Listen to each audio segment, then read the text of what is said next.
हाय, आपके साथ मैं हूँ Surabhi Sharma. India TV YouTube channel subscribe करिए, बेल आइकन दबाएं। और अब देखिए चुनाव शतक।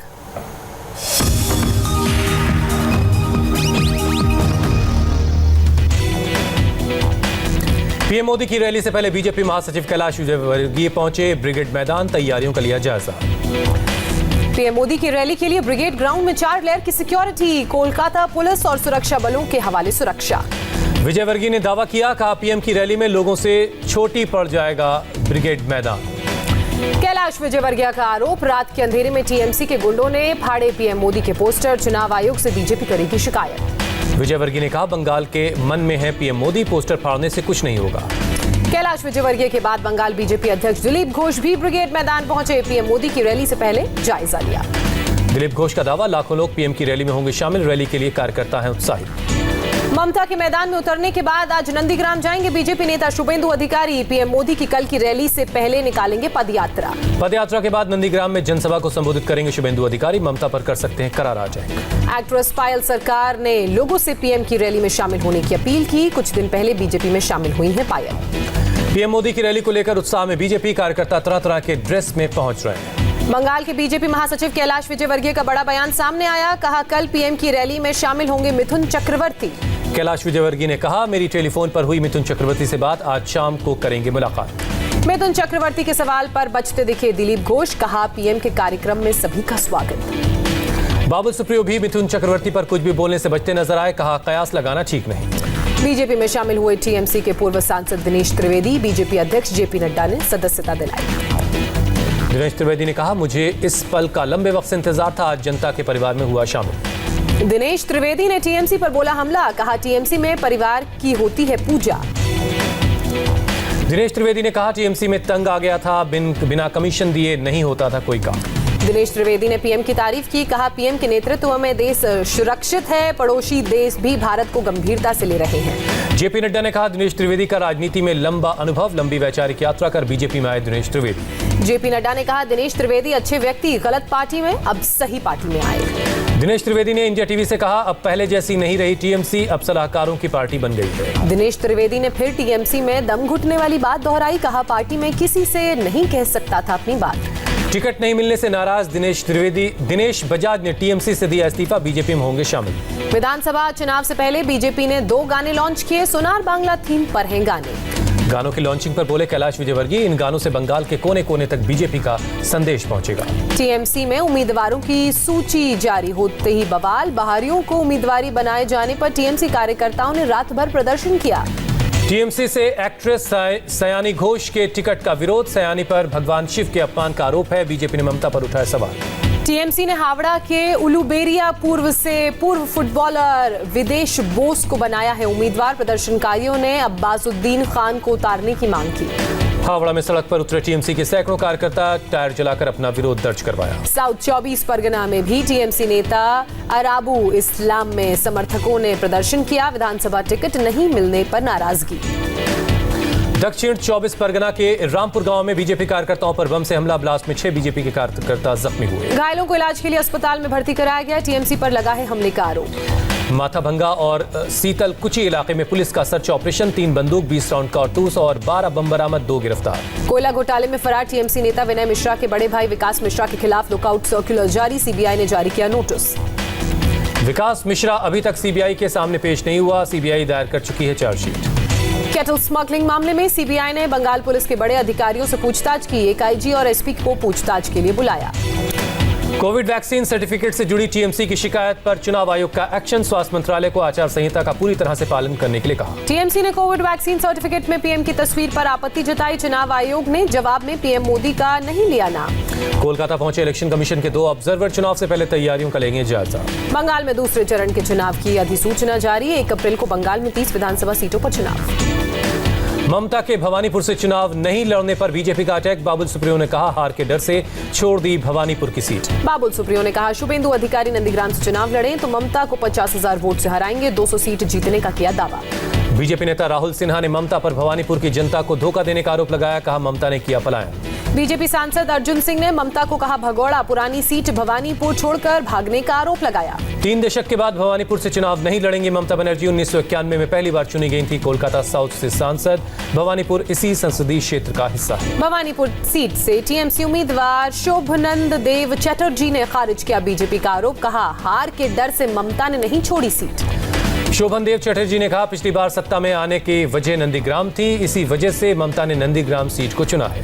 नंदीग्राम में चुनाव प्रचार के दौरान बटतल्ला इलाके में मकान में रहेंगी ममता, मकान में रंग रोगन का कार्य जारी। उम्मीदवारों के नाम के ऐलान के बाद टीएमसी नेता प्रचार की तैयारियों में जुटे। साउथ कोलकाता में दीवारों पर लगाए गए पोस्टर। गोरखपुर के बीजेपी सांसद रवि कृष्ण भी बंगाल के चुनाव प्रचार में कूदे। ट्वीट कर कहा आ रहा हूं कोलकाता। बंगाल और असम में उम्मीदवारों पर कांग्रेस का मंथन। पहले 2 चरण के कैंडिडेट्स के नाम पर लगेगी मुहर। कांग्रेस नेता गुलाम नबी आजाद 5 राज्यों में चुनाव प्रचार के लिए तैयार, कहा अगले 2 महीने तक पार्टी को जीत दिलाना होगी प्राथमिकता। बंगाल चुनाव के लिए लेफ्ट, कांग्रेस और पीरजादा की पार्टी के बीच 56 सीटों पर तालमेल का ऐलान। लेफ्ट 41, कांग्रेस 10 और आईएसएफ 5 सीटों पर लड़ेगी चुनाव। सीटों के बंटवारे के बाद बोले लेफ्ट फ्रंट के चेयरमैन बिमान बोस। नंदीग्राम सीट पर उम्मीदवारों को लेकर अभी तक नहीं हुआ फैसला। आज सिलीगुड़ी जाएंगी ममता बनर्जी। महंगे होते गैस सिलेंडर के खिलाफ कल निकालेंगी पदयात्रा। 9 मार्च को नंदीग्राम जाएंगी ममता बनर्जी। 10 मार्च को दोपहर 3:30 बजे हल्दिया में करेंगी नामांकन। 11 मार्च को महाशिवरात्रि पर ममता का उपवास। 13 मार्च से ममता के चुनाव प्रचार का होगा आगाज। ब्रिगेड मैदान में पीएम की रैली से पहले ममता का बयान, कहा मोदी चाहे 120 रैली कर लें, आखिर तक लड़ाई लड़ेंगे। टीएमसी सुप्रीमो ममता बनर्जी ने कालीघाट के अपने लकी रूम से रिलीज की लिस्ट। 2011 और 2016 विधानसभा चुनाव में भी यहीं से जारी की थी लिस्ट। बंगाल की सीएम ममता बनर्जी ने इस चुनाव को सबसे आसान बताया, कहा ये चुनाव हम हंसते हंसते जीतेंगे। ममता बनर्जी ने फिर लगाया साल 2011 वाला नारा, कहा मां माटी मानुष रखे मुझ पर भरोसा, बंगाल को नई ऊंचाइयों तक लेकर जाएंगे। बीजेपी नेता तरुण चुग ने ममता के खेला होगा वाले बयान पर जताई आपत्ति, कहा लोगों को हिंसा के लिए उकसा रही है ममता। ममता की जीत के दावे पर मुख्तार अब्बास नकवी ने ली चुटकी, कहा खुशफहमी ठीक है, गलतफहमी नहीं होनी चाहिए। कांग्रेस नेता मीम अफजल का बयान सामने आया, कहा बंगाल में त्रिकोणीय मुकाबला बीजेपी किसी भी कीमत में नहीं बना पाएगी सरकार। कांग्रेस नेता राशिद अलवी का बयान, उम्मीद है कि बंगाल में बीजेपी को देंगे शिकस्त। नंदीग्राम की जनता को ममता और शुभेंदु अधिकारी के बीच कड़ी टक्कर की उम्मीद, कई लोगों ने कहा हम दादा के साथ। ममता और शुभेंदु के बीच बटे नंदीग्राम के लोग, किसी ने दीदी पर जताया भरोसा तो कोई शुभेंदु को वोट देने की कर रहा है बात। बंगाल में आईएसएफ पार्टी आज अपना चुनाव चिन्ह जारी करेगी। फुरफुरा शरीफ में पीरजादा अपने समर्थकों और मीडिया के सामने करेंगे ऐलान। पीरजादा अब्बास सिद्दीकी ने कहा कुछ लोग मुसलमानों को बहकाने की कोशिश कर रहे हैं, उनकी पार्टी चुनाव में बनेगी गेम चेंजर। पहले के अपने विवादित बयानों पर पीरजादा की सफाई, कहा 2021 के अब्बास सिद्दीकी की बात करो, पहले के सिद्दीकी की नहीं। फुरफुरा शरीफ में 3 दिन चलने वाला सालाना उर्स शुरू। बंगाल के अलग अलग इलाकों से लाखों मुसलमान पहुंचे। 8 मार्च तक चलेगा ये उर्स। उर्स के मौके पर पीरजादा अब्बास सिद्दीकी ने अपनी पार्टी के लिए मेंबरशिप प्रोग्राम शुरू किया। कई लोग आईएसएफ की मेंबरशिप लेने पहुंचे। पीरजादा की पार्टी ज्वाइन करने फुरफुरा शरीफ पहुंचे हजारों लोग। समर्थकों ने कहा ममता को सीएम बनने के लिए पीरजादा के सपोर्ट की जरूरत पड़ेगी। चुनाव से पहले सुरक्षा बलों का पश्चिम बंगाल में पहुंचना जारी। हुगली के उत्तर पाड़ा में फ्लैग मार्च किया। टीएमसी ने तेज किया जनसंपर्क अभियान। आसनसोल में कैबिनेट मंत्री मलय घटक ने लोगों के साथ इंटरेक्शन सेशन किया। कोलकाता की मिठाई दुकानों पर चढ़ा चुनावी रंग, बिक रहे हैं मोदी सौंदेश और दीदी सौंदेश। असम में एआईयूडीएफ के साथ सीट शेयरिंग फार्मूले से कांग्रेस नेता सुष्मिता देव नाराज। सिलचर की पूर्व सांसद हैं सुष्मिता देव। बीजेपी ने असम के लिए 70 उम्मीदवारों की सूची की जारी। माजुली सीट से ही लड़ेंगे सीएम सर्बानंद सोनोवाल। हेमंत बिस्वा शर्मा को जालुकाबाड़ी सीट से मैदान में उतारने का फैसला। बीजेपी ने 11 विधायकों का काटा टिकट। असम बीजेपी अध्यक्ष रंजीत दास की सीट बदली गई। सारभोग की जगह पाता चरकुची सीट से मैदान में उतरेंगे।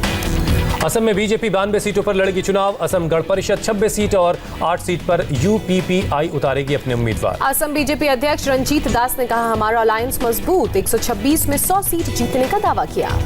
असम के मंत्री भी हेमंत बिस्वा शर्मा ने कहा इस बार अधूरा रह गया एनआरसी का मुद्दा, चुनाव के बाद पूरा करेंगे। असम जातीय परिषद ने पहले चरण के लिए 18 उम्मीदवारों के नाम घोषित किए। पार्टी अध्यक्ष लोरी ज्योति गोगोई दुईलाजन से लड़ेंगी चुनाव।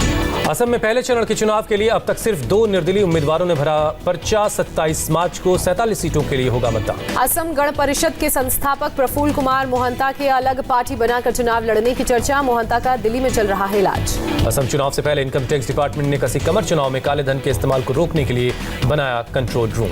तमिलनाडु में एआईएडीएमके और बीजेपी के बीच सीटों का बंटवारा, बीजेपी 20 सीटों पर लड़ेगी चुनाव। कन्याकुमारी लोकसभा सीट भी बीजेपी को दी गई, कांग्रेस प्रत्याशी के निधन के बाद सीट पर उपचुनाव। रामदास की पार्टी पीएमके में हिस्से में 23 सीटें आई, पहले ही पीएमके की सीटों का हो गया था ऐलान। एआईएडीएमके अब एक्टर विजयकांत की पार्टी डीएमडीके के साथ कर रही बातचीत, डीएमडीके को एनडीए में शामिल करने पर जारी है मंथन। कन्याकुमारी में होने वाले लोकसभा उपचुनाव के लिए बीजेपी ने उम्मीदवारों के नाम की घोषणा की, पॉन राधाकृष्णन को बनाया अपना उम्मीदवार। शशिकला के राजनीति से संन्यास के बाद द्विधा में उनके भतीजे दिनाकरन अभी तक किसी दल से नहीं किया संपर्क। डीएमके तमिलनाडु चुनाव की तैयारियों में जुटी, पार्टी ने सीपीआई को दी 6 सीटें, मुस्लिम लीग के खाते में 2 सीटें। तमिलनाडु में कांग्रेस और डीएमके के बीच सीटों के बंटवारे को लेकर नहीं बनी अभी तक बात। वीरप्पा मोइली ने कहा, सम्मानजनक सीटों के लिए हमारी लड़ाई है। चेन्नई में सीपीएम एग्जीक्यूटिव कमेटी की बैठक, राज्य में गठबंधन और उम्मीदवारों पर होगा फैसला। केरल चुनाव में यूडीएफ में सीट बंटवारे पर आज लग सकती है अंतिम मुहर, पूर्व सीएम ओमान चांडी ने की बैठक। केरल में मुस्लिम लीग 7 मार्च के बाद अपने उम्मीदवारों के नामों का करेगी ऐलान, मल्लापुरम में बैठक के बाद मुस्लिम लीग महासचिव का बयान।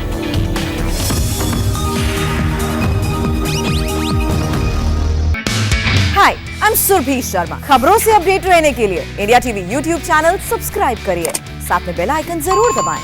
जुड़े रहें इंडिया टीवी के साथ।